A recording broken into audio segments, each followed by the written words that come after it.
제122편 예수의 탄생과 유아 시절 팔레스타인이 미가엘의 증여 대상지로 선택된 이유와 유란시아에서의 하느님의 아들의 즉각적인 출현을 위한 직접적인 배경으로서 왜 특별히 요셉과 마리아의 가정이 선택되지 않을 수 없었는지에 대한 많은 이유들을 완벽하게 설명한다는 것은 거의 불가능한 일이다. 미가엘은 격리된 세계들의 지위에 대하여 멜기세덱들이 작성한 특별 보고서를 검토한 후 가브리엘과의 상의를 통하여 자신의 최종적인 증여를 수행할 곳으로 유란시아를 선택하였다.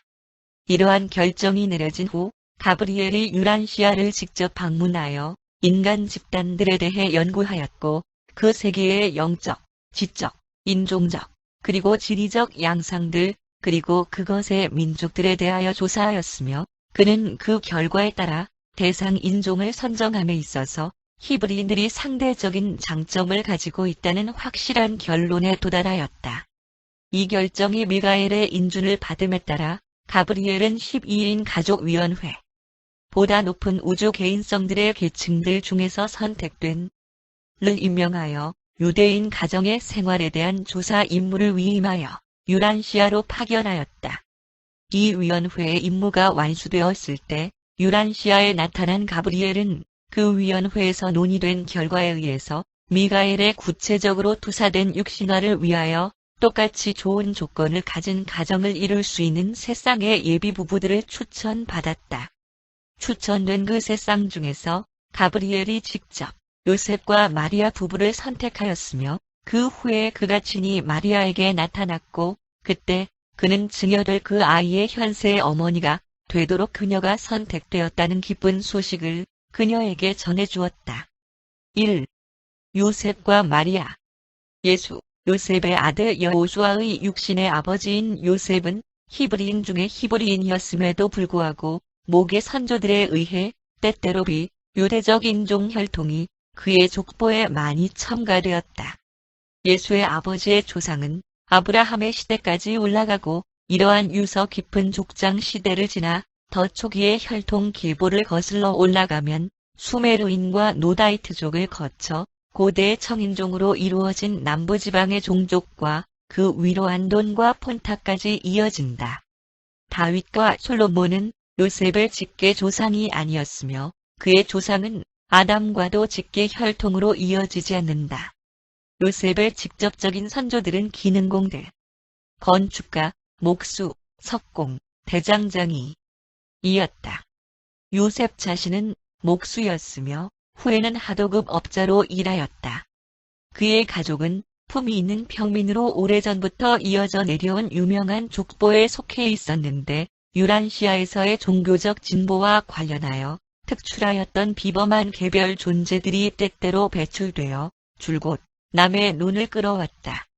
예수의 육신적인 어머니인 마리아는 유란시아의 인종적 역사 중에서 가장 주목할 만한 많은 여성들을 포함하여 뛰어난 조상들로 오랫동안 이어져 내려오는 집안의 후손이었다. 비록 마리아가 살았던 시대와 같은 세대의 사람들 중에서 매우 정상적인 성품을 소유한 평범한 여자였지만 그녀의 선조들 중에는 아논, 다말, 룻, 바세바, 엔시, 클로아, 이브, 엔타와 라타와 같은 저명한 여인들이 있었다. 그 시대의 어떤 유대 여인도 더 유명한 평민 혈통을 갖거나 더 좋은 시조로 거슬러 올라갈 만한 가계를 갖고 있지 않았다. 요셉과 마찬가지로 마리아의 조상도 강하지만 평범한 개별 존재들이 주류를 이루었고 문명의 행진과 그리고 종교의 발전적 진화 속에서 다수의 걸출한 개인성들에 의해 때때로 돋보였다. 인종적 면에서 마리아를 유대인으로 보기는 어렵다. 그녀는 문화와 신앙적 면에서는 유대인이었지만 유전적 자질에서는 시리아, 히타이트, 페니키아, 그리스, 그리고 이집트 족들에 보다 가까웠으며 그녀의 인종적 유전성은 요셉의 그것에 비해 더욱 일반적인 것이었다. 미가엘의 구체적으로 투사된 증여의 당시에 팔레스타인에 살고 있던 모든 부부들 중에서 요셉과 마리아는 광범위한 인종적 결합과 평균 이상의 우수한 개인적 자질의 가장 이상적 병합을 소유하고 있었다. 평범한 사람으로 이 세상에 나타나 평범한 사람들로 하여금 자신을 납득하고 받아들이도록 하는 것이 미가엘의 계획이었고, 그래서 가브리엘은 바로 그러한 자격을 갖춘 요셉과 마리아 부부를 증여의 부모가 되도록 선택하였던 것이다. 2. 엘리자벳에게 나타난 가브리엘. 유란시아에서의 예수의 필생의 과업은 세례 요한에 의해 실제로 시작되었다. 요한의 아버지인 사가리아는 유대인 제사장 지파에 속해 있었고, 그의 어머니인 엘리자벳은 예수의 어머니인 마리아가 속해 있는 대가족으로 번창한 지파의 일원이었다. 사가리아와 엘리자벳은 결혼한 지 여러 해가 지났지만 자식이 없었다. 어느 날 한낮에 가브리엘이 엘리자벳에게 나타난 것은 요셉과 마리아가 결혼한 지 약 3개월 후인 기원전 8년 6월 말이었는데, 나중에 자신의 현존을 마리아에게 알려준 것과 똑같았다. 가브리엘은 이렇게 말하였다. 내 남편 사가리아가 예루살렘에 있는 제단 앞에 서 있고, 거기에 모인 사람들이 해방자의 도래를 염원하고 있는 이때에 나 가브리엘은 곧 신성한 교사의 선구자가 될 아들을 내가 곧 잉태하게 될 것이라는 소식과 그의 이름을 요한이라고 지어야 할 것임을 알려주려고 왔다. 그 아이가 자라게 되면 너희들의 하느님이신 주님께 헌신하게 될 것이며 장성한 후에는 내 가슴을 기쁘게 할 것이다. 왜냐하면 그는 많은 혼들을 죽기로 인도할 것이며 또한 내 민족의 혼을 치료해주고 모든 인류의 영을 해방시켜줄 그의 도래를 선포할 것이기 때문이다. 내 친척인 마리아가 약속된 이 아이의 어머니가 될 것이며 나는 그녀에게도 나타날 것이다. 이 환상은 엘리자벳을 매우 놀라게 하였다. 가브리엘이 떠난 후 그녀는 이 체험을 마음속에 깊이 간직하였고, 장엄한 모습의 그 방문자가 말한 것들을 오랫동안 숙고하면서 다음 해 2월 초에 마리아에게도 가브리엘이 나타나기 전까지는 남편을 제외한 그 누구에게도 이 사실을 알리지 않았다. 아무튼 엘리자벳은 남편에게조차도 5달 동안이나 비밀로 간직하였다. 가브리엘의 방문에 대한 이야기를 털어놓았을 때 사가리아는 매우 회의적으로 수주 동안이나 모든 체험들을 의심했으며, 그녀가 아이를 가졌다는 것이 의심할 여지가 없게 되어서야 비로소 아내에 대한 가브리엘의 방문을 반신반의하는 정도가 되었다. 사가리아는 엘리자벳의 임신에 관하여 매우 당황하였으나 자신의 나이가 고령이었음에도 불구하고 아내의 온전무 결성을 의심하지는 않았다. 그렇지만 사가리아는 요한이 태어나기 약 6주 전이 되었을 때야 인상적인 꿈을 꾸게 된 결과로 엘리자벳이 운명적인 한 아들, 메시아가 도래할 길을 준비하는 자의 어머니가 되어야 한다는 사실을 충분히 확신하게 되었다. 가브리엘은 기원전 8년 11월 중순경에 마리아가 나사렛에 있는 자기 집에서 일하고 있을 때 그녀에게 나타났다. 그 일이 있은 다음 마리아는 자신이 어머니가 될 것이라는 사실을 확실히 알게 된 후 예루살렘으로부터 서쪽으로 3마일 떨어진 유다의 성 언덕에 위치한 엘리자벳의 집을 방문할 수 있도록 요셉을 설득하였다. 가브리엘은 어머니가 될 두 여인들에게 자신이 상대방에게도 출연할 것임을 알렸었다.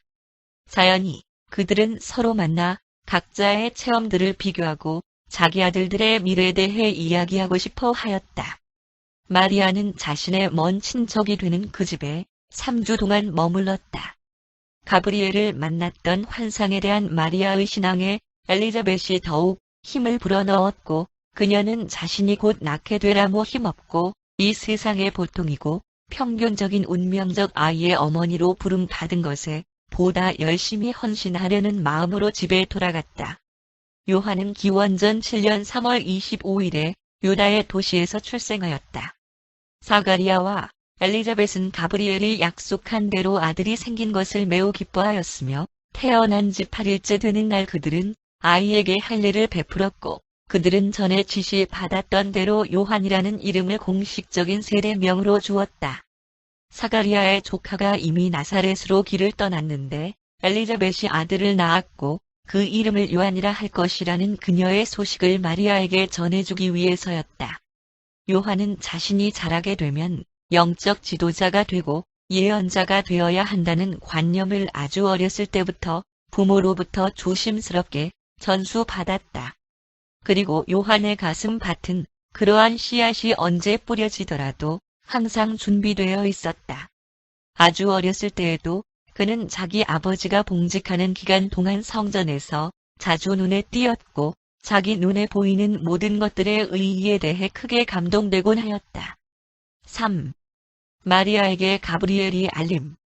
해가 질 무렵이 된 어느 날 요셉이 집에 돌아오기 전에 가브리엘은 돌로 만든 낮은 식탁 옆에서 마리아에게 나타났으며 그녀가 친척성을 되찾기를 기다린 후 말하기를 나는 나의 주시며 너도 앞으로 사랑하고 양육하게 될 그의 명령에 따라서 여기에 왔다.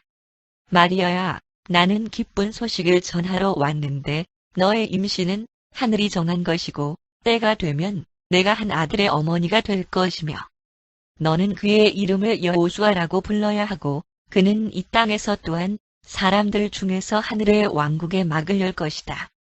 내가 이미 방문했던 내 친척 엘리자벳과 요셉 이외에는 아무에게도 이 사실을 말하지 마라.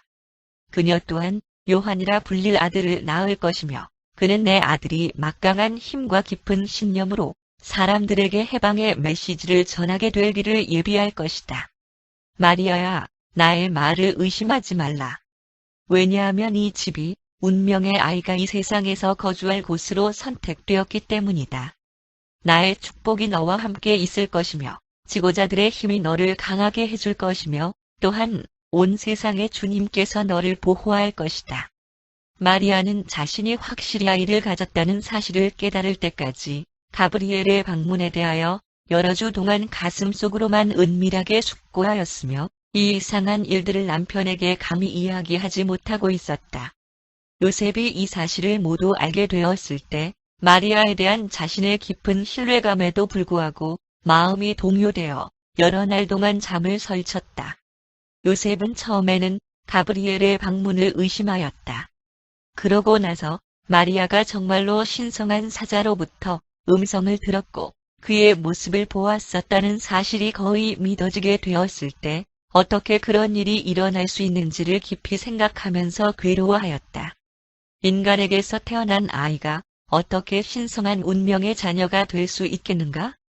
요셉은 혼돈되는 이 관념들을 받아들일 수 없었지만 여러 주 동안의 고심 끝에 그와 마리아 모두는 기대하던 해방자는 신성한 본성을 지닌 분이어야 한다는 유대인의 개념과는 다름에도 불구하고 그들 자신이 메시아의 부모로 선택되었다는 결론에 이르게 되었다.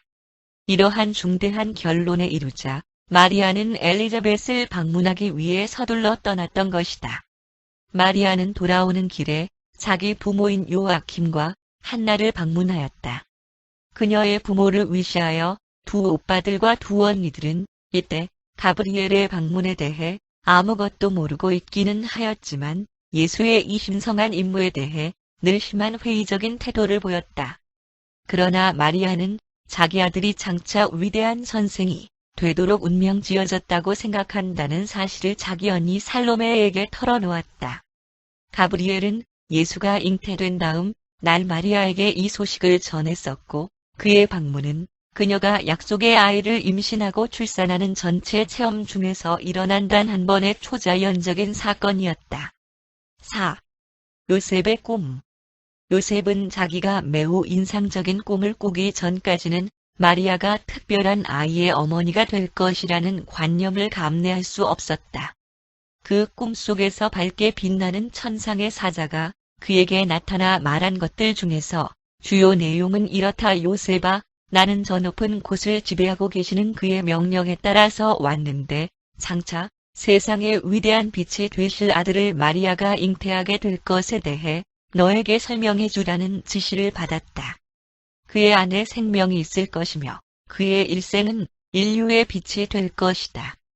그는 우선 자기 동족에게 나타내시게 되며 그들은 그를 거의 영접하지 않을 것이지만 그를 받아들이는 모든 사람들에게 그들이 하느님의 자녀들이라는 사실을 계시할 것이다. 이 체험이 있은 후에는 요셉은 가브리엘의 방문에 대한 마리아의 이야기와 아직 태어나지 않은 아이가 세상의 신성한 사자가 될 것이라는 사실에 대해 다시는 의심을 갖지 않게 되었다. 이러한 방문들이 이루어지는 동안 다윗의 가문에 대한 언급은 한 번도 없었다. 예수가 유대인들의 해방자가 되리라는 암시는 전혀 없었으며 대망하던 메시아가 될 것이라는 암시도 전혀 없었다. 예수는 유대인들이 고대하던 그런 메시아가 아니라 세상의 해방자였던 것이다. 그의 임무는 어떤 한 집단이 아닌 모든 인종들과 민족들을 위한 것이었다. 요셉은 다윗 왕의 후손이 아니었다. 요셉보다는 마리아가 다윗의 혈통에 더 가까웠다. 요셉이 로마 정부의 인구조사에 응하기 위해 다윗의 도시인 베들레헴에 갔었던 것이 사실이지만 그것은 요셉의 6대조 북의 조상이 고아가 되어 다윗의 직계 자손인 사독에게 입양되었기 때문이었으며 그로 인해 요셉도 다윗의 가문으로 간주되었다. 구약 성경에서 소위 메시아 예언서들이라고 불리는 것들 중 대부분을 예수에게 적용시킨 것은 예수가 이 지상을 떠난 지 오랜 세월이 흐른 후에 이루어졌다. 수세기 동안 히브리 예언자들은 해방자의 도래를 선포해왔으며 많은 세대를 거치면서 이러한 약속들은 다윗 왕의 권좌를 계승할 새로운 유대인 통치자가 도래할 것이며 모세와 같은 기적적인 방법을 통하여 팔레스타인의 유대인이 통치하는 강력한 나라를 세우고 모든 다른 나라의 지배로부터 해방시킬 것이라고 해석되어 왔었다. 그 외에도 히브리 경전 속에 있는 많은 상징적인 구절들이 후대에 이르러서 예수의 일생 사명에 잘못 적용되어졌다. 구약 성경에 있는 많은 구절들이 너무 심하게 왜곡되어서 마치 주의 땅에서의 일생에서의 어떤 에피소드와 일치하는 것으로 보이게 되었다. 예수가 자신과 다윗 왕과의 관계에 대하여 본인이 직접 공개적으로 부인한 적도 한 번 있었다. 심지어는 한 여자가 아들을 잉태할 것이다. 라는 문장마저도 한 처녀가 아들을 잉태할 것이다로 해석되었다. 이것 역시 미가엘의 이 세상 생애 이후에 작성된 요셉과 마리아의 족보에서의 많은 것 중에서 진실이다. 이러한 족보 속에는 주의실제적인 조상들도 많이 포함되어 있지만 전체적으로 볼 때 그것들은 정확한 것이 아니며 사실에 근거를 두지 않은 듯이 보인다. 초기에 예수를 추종하였던 모든 사람들은 고대의 예언적 기사들 모두가 자기들의 주님이며 주이신 그의 일생 속에서 성취된 것처럼 보이게 하려는 유혹에 너무 자주 빠졌다. 5. 예수의 땅에서의 부모. 요셉은 온화한 성품과 매우 양심적인 사람이었으며 자기 민족의 모든 종교적 관례와 습관에 항상 신실하였다. 그는 말이 거의 없었지만 생각이 깊었다. 그 당시 유대인들의 비참한 처지는 요셉을 매우 슬프게 하였다. 젊은 시절의 요셉은 8명의 형제 자매들 중에서 매우 쾌활한 편이었으나 결혼 초기에 예수의 어린 시절 그는 정신적으로 약간 좌절감에 빠져 있었다. 이러한 타고난 태도는 그가 뜻밖의 죽음을 당하기 바로 전에 그리고 그가 단순한 목수의 직업에서 유망한 하청업자가 됨으로써 가족들의 경제적인 형편이 풀린 후에는 매우 호전되어 있었다. 마리아의 기질은 그녀의 남편과는 상당히 상반적인 것이었다. 그녀는 늘 명랑하였고 기가 꺾이는 적이 거의 없었으며 항상 밝은 기질을 갖고 있었다. 마리아는 자신의 감정적인 느낌들을 자유롭게 수시로 표현하곤 하였으며 요셉의 갑작스러운 죽음 이전까지는 슬픔에 잠긴 모습을 전혀 보이지 않았었다. 그녀는 매우 빠른 속도로 자기 눈앞에서 놀라운 모습으로 나타나는 첫 아들의 범상치 않은 생애에 대해 염려와 의문을 품게 되었을 때에도 그녀는 아직 이 충격에서 거의 회복되지 못한 상태에 있었다. 그러나 평범하지 않은 이 모든 체험들을 겪으면서 마리아는 이상하고 납득하기 힘든 마다들과 그의 형제 자매들과의 관계에 있어서 침착하고 용기 있게 그리고 현명하게 대처하였다. 예수는 인간 본성에 대한 굉장히 동정심이 많은 납득과 남다른 부드러움을 아버지로부터 물려받았으며 어머니로부터는 위대한 지도자로서의 재능과 정의로운 분계에 대한 엄청난 수용 능력을 물려받았다. 어른으로서의 삶을 살 때 예수의 감정적 태도 속에는 아버지처럼 생각이 많고 신앙적이며 가끔씩은 슬픈 듯이 보이는 성격이었지만 마리아의 낙천적이고도 확고한 기질을 드러내는 경우가 더 많았다. 대체적으로 신성한 아들이 성장하는 과정과 어른으로서의 중대한 과정을 걸어가는 그의 생애에 마리아의 기질이 더 지배적이었다. 어떤 특별한 경우에는 예수가 부모 두 사람의 특색에 혼합된 면을 보였고 또 다른 면에서는 두 사람의 상반되는 특색들을 보이기도 하였다. 예수는 유대 의식들의 용법에 대한 엄한 훈련과 히브리 경전에 대한 보기 드문 식견을 요셉으로부터 물려받았으며 마리아로부터는 종교 생활에 대한 보다 폭넓은 관점과 개인적인 영적 자유에 대한 좀 더 개방적인 개념을 얻었다. 요셉과 마리아의 두 집안은 그 당시로서는 교육을 잘 받은 편에 속했다. 요셉과 마리아는 당시의 시대적 배경과 생활 수준에 비추어 볼 때 평균보다 훨씬 높은 교육을 받았다고 볼 수 있다. 요셉은 깊은 사색가였던 반면 마리아는 계획가, 적응력이 뛰어났고 즉각적으로 실행에 옮기는 실천적인 사람이었다. 요셉은 검은 눈과 검은 머리를 가졌으며 마리아는 갈색 눈과 금발에 가까운 머리를 갖고 있었다. 요셉이 살아 있었더라면 그는 의심할 여지 없이 자기 맏아들의 신성한 사명을 확고하게 믿었을 것이다. 마리아는 그녀의 다른 자식들과 친구들 그리고 친척들이 취하는 태도에 영향을 받으면서 믿음과 의심 사이에서 왔다 갔다 하는 태도를 보이기는 하였지만 그녀의 최종적인 태도는 그 아이가 잉태된 직후에 나타났던 가브리엘에 대한 기억에 의해서 항상 유지되었다. 마리아는 옷감 짜는 숙련자였는데 그 당시 간의 수공업 기술 대부분의 평균 수준을 훨씬 넘는 것이었으며 훌륭한 살림꾼이었고 뛰어난 가정주부였다. 요셉과 마리아는 둘 모두 훌륭한 선생 역할을 하였으며 자식들이 그 당시의 지식에 해박할 수 있도록 가르쳤다. 요셉은 젊었을 때 마리아의 부친의 집 증축 공사에 고용되었었는데 점심 식사 시간에 마리아가 요셉에게 마실 물을 가져다 준 것이 인연이 되어 예수의 부모가 되도록 운명되어진 부부로서의 구애가 실제로 시작되었다. 요셉이 21살 되던 해에 그와 마리아는 나사렛 근처에 있는 마리아의 집에서 유대 전통에 따라 결혼식을 올렸다. 이 결혼은 거의 2년 동안에 걸친 정상적인 정혼 기간 후에 치러졌다. 그 직후에 그들은 나사렛에 있는 새 집으로 이사하였으며 그 집은 요셉이 두 형제들의 도움을 받아 지은 것이었다. 그 집은 사방에 펼쳐진 시골 풍경이 매우 아름답게 내려다 보이는 가까이에 있는 구릉지 밑에 위치하고 있었다. 곧 부모가 될 이 두 젊은 부부는 자신들이 집을 떠나 유대 땅 베들레헴에 가 있는 동안에 한 우주의 중대한 사건이 이루어질 것이라는 사실을 거의 깨닫지 못한 채 이 집에서 약속의 아이를 맞이할 수 있으리라 생각하면서 만반의 준비를 하였던 것이다.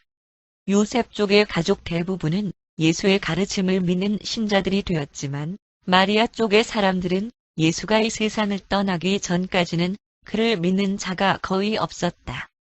요셉은 장차 도래할 메시아에 대하여 영적 개념에 더 치우쳐 있었지만 마리아와 그녀의 가족들, 특히 그녀의 아버지는 메시아에 대해서 단지 현세적인 해방자나 정치적 통치자로서의 관념에 사로잡혀 있었다. 마리아의 선조들은 그 당시 최근이었던 마카비 추종자들의 운동에 깊이 관여하고 있었다. 요셉은 유대교에 대하여 열정적으로 동방 혹은 바빌로니아적인 견해를 갖고 있었으며 마리아는 율법과 예언서들을 해석함에 있어서 보다 자유분방하고 폭넓은 서방 혹은 그리스적인 견해에 강하게 기울어져 있었다. 6. 나사렛의 집. 예수의 집은 나사렛의 북쪽 지역에 있는 높은 언덕에서 그리 멀지 않고 성읍의 동쪽 지역에 있는 마을 우물에서 조금 떨어진 있었다. 예수의 가족은 도시 외곽에 거주하고 있었으며 이로 인하여 그가 나중에 수시로 시골길 산책을 즐기거나 근처에 있는 고원지대, 동쪽으로 뻗어 있는 다볼산, 그리고 비슷한 높이의 나인 언덕을 제외하고는 남부 갈릴리의 모든 언덕들 중에서 가장 높은 언덕에 오르는 것을 훨씬 쉽게 하였다. 그들의 집은 이 언덕의 남쪽 구릉으로부터 약간 남동쪽에 위치하고 있었으며 이 언덕의 기슭과 나사렛으로부터 가나 쪽으로 가는 길 중간쯤에 위치하고 있었다. 언덕을 오르는 것 외에도 예수는 세포리로 가는 길과 만나게 되는 지점을 향하여 북동쪽으로 자리 잡고 있는 언덕 기슭을 따라 굽이굽이난 좁은 길을 따라 산책하기를 즐겼다. 요셉과 마리아의 집은 지붕이 평평하고 방이 하나가 있는 석조 건물이었으며 가축들을 기르는 부속 건물 하나가 붙어 있었다. 가구들로는 낮은 식탁, 질그릇과 돌로 된 접시와 냄비들, 배들, 등잔, 몇 개의 작은 의자들, 그리고 돌바닥에 깔고 자는 돗자리들이 있었다. 축사가 가까이 있는 뒷마당에는 곡식을 가는 데 필요한 맷돌과 화덕을 보관해 두는 창고가 있었다. 그 맷돌을 사용하기 위해서는 한 사람이 돌리고 다른 한 사람은 곡식을 집어넣기 위해 두 사람을 필요로 하였다. 예수는 어린 시절에 자기 어머니가 맷돌을 돌리는 동안 곡식을 집어넣는 일을 자주 도왔다. 해가 바뀌면서 가족의 규모가 커짐에 따라온 식구들은 더 넓게 만든 돌식탁 주위에 함께 좁혀 앉아 음식이 들어있는 접시나 혹은 냄비에서 각자의 음식을 덜어 먹으면서 즐거운 식사 시간을 가졌다. 겨울 동안의 저녁 식사 때에는 올리브 기름으로 채워진 작고 납작한 진흙 등잔으로 식탁을 밝혔다. 마르다가 태어난 후 요셉은 집에 큰 방을 하나 덧붙여 지었으며 낮에는 목공소로 쓰고 밤에는 침실로 사용하였다. 7. 베들레헴으로의 여행. 기원전 8년 3월 요셉과 마리아가 결혼한 그달에 시저 아우구스투스는 로마 제국의 모든 거주자들이 인구조사를 받도록 명령하였는데 이는 세금 징수를 보다 효과적으로 하기 위한 것이었다. 유대인들은 항상 자기 민족이 계수되는 것에 대해 강력하게 반대하는 선입견을 갖고 있었으며 그리고 이것은 유대 왕 헤롯의 국내에 심각한 어려운 여건들과 관련하여 유대인의 나라에 대한 인구조사를 1년간 연기하도록 만들었다. 기원전 8년에 이 인구조사가 로마 제국 전역에서 실시되었지만 유독 헤롯이 지배하는 팔레스타인 왕국만은 예외였는데 그보다 1년 후인 기원전 7년에 실시되었다. 등록을 위하여 마리아 역시 베들레헴으로 반드시 여행할 필요는 없었지만 요셉에게는 가족 전체를 등록할 수 있는 권한이 있었음. 모험을 좋아하고 적극적인 성격인 마리아는 그와 동행하겠다고 고집하였다. 그녀는 요셉이 집을 비운 동안에 혼자 아이를 낳게 될까봐 걱정스러웠고 게다가 베들레헴이 유다의 도시와 그리 멀지 않았으므로 그녀의 친척인 엘리자벳을 다시 방문할 수도 있을 것이라고 짐작하였기 때문이었다. 요셉이 마리아의 동행을 막으려고 했던 것이 사실이지만 아무 소용이 없었으며 3일 내지 4일의 여행을 위한 음식을 준비하면서 그녀는 두 사람의 몫을 만들어서 자기도 여행에 대비하였다. 그러나 그들이 정작 출발하기 전에 요셉은 마리아의 동행을 수락하였으며 그들은 새벽녘에 기쁜 마음으로 나사렛을 떠났다. 요셉과 마리아는 가난하였고 타고 갈 수 있는 가축이 한 마리밖에 없었기 때문에 임신하여 몸이 무거운 마리아가 물건들과 함께 짐승 위에 타고 요셉은 걸으면서 그 짐승을 끌고 갔다.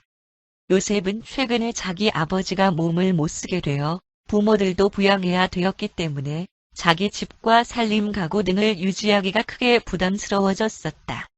이러한 상태에서 이 유대인 부부는 기원전 7년 8월 18일 이른 아침에 초라한 자기 집을 떠나 베들레헴으로 길을 떠났던 것이다. 여행 첫날 그들은 길보아산 기슭에 있는 작은 언덕에 도착하였으며 그들은 그곳에서 요단강 가의 야영지를 정하고 밤을 보내면서 과연 아이가 태어날까에 대해 여러 가지의 추측을 하였는데 요셉은 영적 지도자로서의 개념을 버리지 않았고 마리아는 히브리 국가의 해방자인 유대의 메시아에 대한 관념을 고집하였다. 8월 19일의 밝은 이른 아침에 요셉과 마리아는 다시 길을 계속하였다. 그들은 요단 계곡이 내려다 보이는 사르타바산 기슭에서 점심을 먹었고 여행을 계속하여 그날 밤에 여리고에 도착하여 그 도시 변두리 도로변에 위치한 여인숙에 묵었다. 저녁 식사 후에는 로마의 통치에 의한 압제, 헤롯, 인구조사 등록, 그리고 유대 교육과 문화의 중심지로서의 예루살렘과 알렉산드리아의 상대적 영향력 등에 대한 많은 토론을 한 후 나사렛에서 온 이 여행자들은 잠자리에 들었다. 8월 20일 아침 일찍 그들은 다시 길을 떠나 정오가 되기 전에 예루살렘에 도착하여 성전을 방문하고 다시 길을 재촉하여 목적지인 베들레헴에는 오후에 도착하였다. 여인숙은 손님들로 가득 찼으므로 요셉은 먼 친척들과 함께 기거할 수 있는 집을 찾았으나 베들레헴에 있는 모든 방들은 이미 만원이었다. 그 여인숙 안마당으로 돌아오면서 그는 여인숙 바로 아래쪽에 바위를 깎아내고 대상들을 위해 재어놓은 마구간들을 숙박객을 위하여 짐승들을 치우고 깨끗하게 청소해 놨다는 것을 알게 되었다. 요셉은 당나귀를 여인숙 안마당에 메어놓은 후에 옷 보따리와 식량을 어깨에 메고 아래쪽에 있는 숙소를 향하여 마리아와 함께 돌계단을 내려갔다.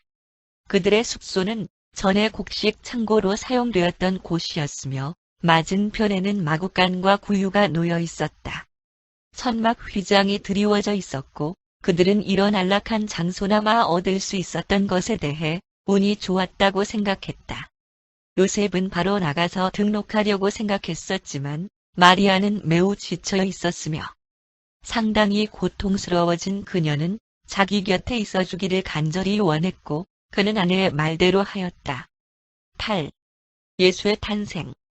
밤새도록 마리아는 몸이 불편해서 그녀와 요셉은 거의 잠을 자지 못하였다. 해가 뜰 무렵 산통이 심해졌고 기원전 7년 8월 21일 정오에 다른 동료 여자 여행객들의 친절한 도움을 받아서 마리아는 한 아들을 낳았다. 나사렛 예수가 세상에 태어났으며 그는 마리아가 만일의 경우에 대비해 가져온 옷에 쌓여 가까이에 있는 구유에 눕혀졌다. 그전이나 그 후에 이 세상에 태어나는 모든 아기들과 똑같은 방법으로 약속된 아기가 태어났으며 8일째 되는 날에 유대의 관습에 따라 할례를 받았고 공식적으로 여호수아, 예수라는 이름이 주어졌다. 예수가 태어나신 다음 날 요셉은 인구조사에 등록했다. 그는 이틀 전에 여리고에서 함께 이야기를 나눈 적이 있는 한 사람을 만나게 되었는데 그 남자는 여인숙에 머물고 있는 부유한 자기 친구에게 요셉을 데리고 갔으며 그 친구는 나사렛에서 온 그 부부와 기꺼이 숙소를 바꾸어 줄 수 있다고 말했다. 그날 오후에 그들은 여인숙으로 방을 옮겼고 요셉의 먼 친척 되는 집에 숙소를 얻기 전까지 거의 3주간을 그곳에서 지냈다. 예수가 태어나신 지 이틀 후 마리아는 엘리자벳에게 자기 아이가 태어났다는 전가를 보냈으며 요셉에게 예루살렘에 와서 사가리아와 함께 그들이 당면한 모든 일들에 대해 상의하자는 초청을 회답으로 받았다. 그 다음 주에 요셉은 사가리아와 상의하기 위해 예루살렘으로 갔다. 사가리아와 엘리자벳은 예수가 진실로 유대인의 해방자 메시아이시며 자신들의 아들 요한은 조력자들의 우두머리로서 그의 오른팔 역할을 하도록 운명되었다는 것에 대해 확고한 신념을 갖게 되었다. 마리아도 똑같은 관념을 갖고 있었기 때문에 예수가 자라서 다윗의 뒤를 이어 온 이스라엘의 왕좌에 오를 수 있도록 다윗의 도시인 베들레헴에 자기들이 남아 있어야 한다는 것에 대해 별로 어렵지 않게 요셉을 설득시킬 수 있었다. 따라서 그들은 베들레헴에 1년 이상을 머물러 있었으며 요셉은 그동안 목수일로 생계를 꾸려 나갔다. 예수가 탄생한 날 정오에 유란시아의 성천사들이 지휘자들 밑에 함께 모여 베들레헴의 구유 위에서 영광의 찬미를 불렀지만 이 찬미의 소리들은 인간이 들을 수 없는 것이었다. 사가리아가 예루살렘으로부터 보낸 우르에서 온 어떤 사제들이 도착하기 전까지는 목동들은 물론 다른 어떤 필사 창조체들도 베들레헴의 아기에게 경의를 표하러 오지 않았다. 메소포타미아로부터 온 이 사제들은 유대인들 가운데에서 생명의 빛, 이 아기의 모습으로 곧 나타날 것이라는 꿈을 꾸었다는 이야기를 자기 나라에 있는 귀한 종교 지도자로부터 얼마 전에 들었었다. 그래서 3명의 이 선생들은 그 생명의 빛을 찾아 나섰던 것이다. 예루살렘에서 찾아보려던 여러 주간의 수고가 허사로 끝난 후에 그들이 막 우르로 돌아가려 할 때 그들은 사가리아를 만나게 되었고 그는 그들이 찾는 대상이 바로 예수임에 틀림없다는 자기 생각을 털어놓았으며 그들을 베들레헴으로 보냈고 그곳에서 아기를 발견한 그들은 그의 육신적인 어머니인 마리아에게 선물을 전해주었다. 그들이 방문하였을 때 아기는 태어난 지 3주 정도 되었다. 이 현자들은 별에 따라서 베들레헴에 온 것이 아니었다. 베들레헴의 별에 대한 아름다운 전설은 다음과 같이 유래된 것이다. 예수는 기원전 7년 8월 21일 정오에 태어났다. 기원전 7년 5월 29일에 물고기 별자리 안에 있는 목성과 토성이 유례없이 겹쳐지는 현상이 있었다. 같은 해 9월 29일과 12월 5일에도 이와 비슷한 겹쳐지는 현상이 있었다는 것은 주목할 만한 천문학적 사건이다. 이러한 특수하지만 또 전적으로 자연적인 사건들에 대해 선의를 가진 후세대의 열광적인 신자들은 동방박사 3사람이 베들레헴의 별을 따라 구유로 안내되었고 그곳에서 그 아기를 발견하여 경배를 드렸다는 흥미로운 신화를 만들어내었다. 동양적이거나 근동의 마음을 지닌 자들은 요술 같은 이야기를 좋아하며 그들은 종교 지도자들이나 정치적 영웅들의 삶에 관해 아름다운 신화들을 계속하여 지어낸다. 인쇄술이 없던 시절에는 대부분의 인간들의 지식이 구전으로 다음 세대에게 전달되어졌는데 그러는 과정에서 신화가 전통으로 바뀌고 또 그 전통이 결국에는 사실로 와전되기가 매우 쉬웠다. 9. 성전에 아기를 내보임. 모세는 유대인들에게 모든 첫 아들은 주님께 속해 있다고 가르쳤으며 이방인 국가들 중에서 관습으로 행해지는 것처럼 그를 희생물로 바치는 대신에 권한이 부여된 사제에게 그의 부모가 5세겔을 바침으로써 그 아들이 살아남을 수 있도록 하였다. 또한 아기의 어머니에게는 어떤 일정한 시간이 경과한 후에 성전에 직접 나와서 아니면 다른 사람이 적당한 희생물을 바치게 하여 정화를 받도록 하는 모세의 율례가 있었다. 이 2가지의 의식이 동시에 행해지는 것이 관례였다. 따라서 요셉과 마리아도 제사장들에게 예수를 보이고 그에 대한 속전을 바치기 위하여 그리고 아이의 출산으로 인하여 추정되는 마리아의 부정함을 정결케 하는 예식에 해당하는 희생 제사를 드리기 위하여 예루살렘에 있는 성전에 직접 올라갔다. 성전 안마당에는 비범한 2 인물들, 노래를 부르는 시미온과 여자 시인 안나가 항상 서성거리고 있었다. 시미온은 유대인이었지만 안나는 갈릴린이었다. 이 2사람은 자주 서로에게 동무가 되었고 둘 모두 제사장 사가리아와 절친한 사이였으며 그가 요한과 예수에 대한 비밀을 그들에게 알려주었었다. 시미온과 안나 2사람 모두 오랜 세월 동안 메시아의 도래를 고대해왔고 또 사가리아를 신뢰하였으므로 예수가 바로 유대 민족이 기대해온 해방자임을 믿게 되었다. 사가리아는 요한과 마리아가 예수를 데리고 성전에 오기로 한 날을 알고 있었고 그가 손을 들어 인사함으로써 여러 명의 첫 아들들 중에서 어떤 아이가 예수인지를 가리켜주기로 시미온과 안나와 사전에 협의하였다. 이 경우에 대비하여 안나가 지은 시를 시미온이 노래로 불렀는데 요셉과 마리아를 위시하여 성전 마당에 모여있던 모든 사람들을 크게 놀라게 하였다. 그들은 다음과 같이 첫 아들의 구원에 대한 찬미를 불렀다. 이스라엘의 하느님이신 주님을 찬송하리로다. 그가 우리에게 오셨고 자기 백성을 위하여 구원을 이루셨도다. 우리 모두를 위하여 구원의 뿔을 그의 하인 다윗의 집에 일으키셨다. 이것은 주께서 예로부터 거룩한 선지자의 입으로 말씀한 바와 같이 우리 원수에게서와 우리를 미워하는 모든 자의 손에서 구원함이라. 우리 조상을 긍휼히 여기시며 그 거룩한 언약을 기억하였으니 곧 우리 조상 아브라함에게 맹세한 맹세라. 우리로 원수의 손에서 건지심을 입고 종신토록 주의 앞에서 성결과 정의로 두려움 없이 섬기게 하리라 하셨도다.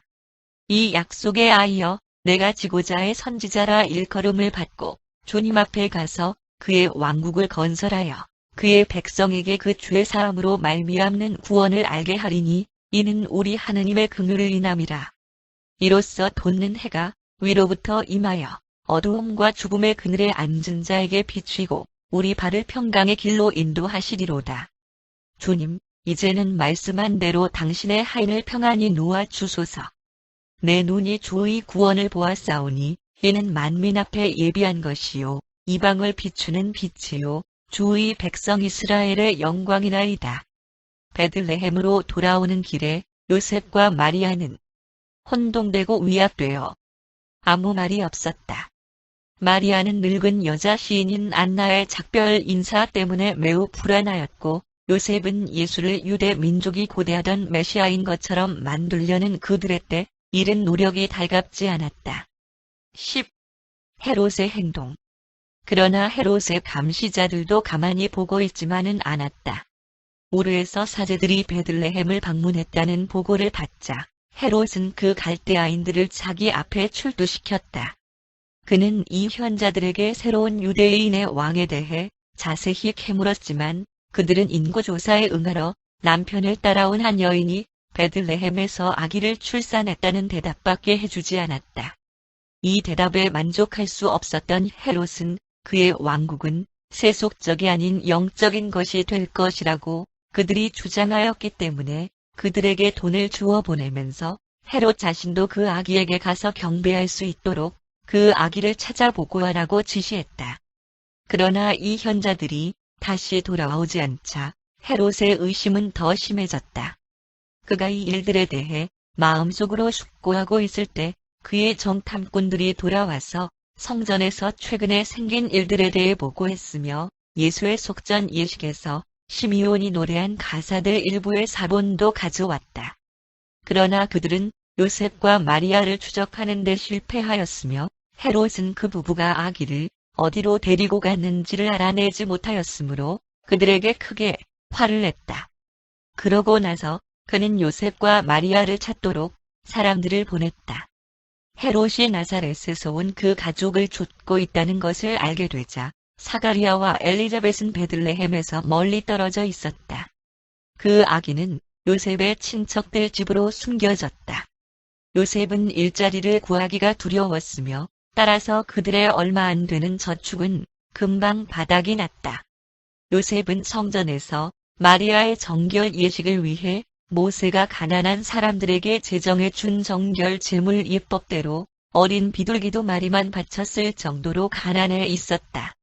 1년이 넘은 후까지도 그의 정탐꾼들이 예수를 찾지 못하자 아직도 아기가 베들레헴에 숨어 있다고 의심하였기 때문에 헤롯은 베들레헴의 모든 가정에 조직적인 조사를 실시해서 2살아래의 남자 아기들을 모두 살해하라는 명령을 내리고자 하였다. 헤롯은 이런 방법을 통해서라도 장차 유대인의 왕이 될 아기를 없애고 싶었다. 그리하여 유대 땅 베들레헴에서는 하루 동안에 16명의 남자 아기들이 살해되었다. 그러나 이런 음모와 살인은 헤롯의 국내에서는 빈번한 사건들이었으며 심지어는 그의 직계 가족들에게도 해당되었다. 이 아기들의 집단적 살해는 예수가 겨우 1살을 조금 넘었던 기원전 6년 10월 중순에 일어났다. 그러나 헤롯의 측근자들 중에도 도래할 메시아를 믿는 사람들이 있었고 그들 중에 하나가 베들레헴에서의 아기 살해 계획을 사가리아에게 알려주었으며 그는 바로 요셉에게 전언자를 보냈고 살해 사건이 있던 전날 밤에 요셉과 마리아는 아기를 데리고 베들레헴을 떠나 이집트에 있는 알렉산드리아로 떠났다. 그들은 사람들의 눈을 피하기 위하여 아무도 동행시키지 않고 예수만을 데리고 이집트로 여행하였다.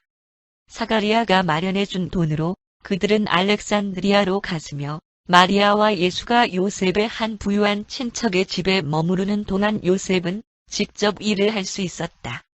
그들은 꼬박 2년 동안 알렉산드리아에서 머물렀고 헤롯이 죽을 때까지 베들레헴에 돌아가지 않았다.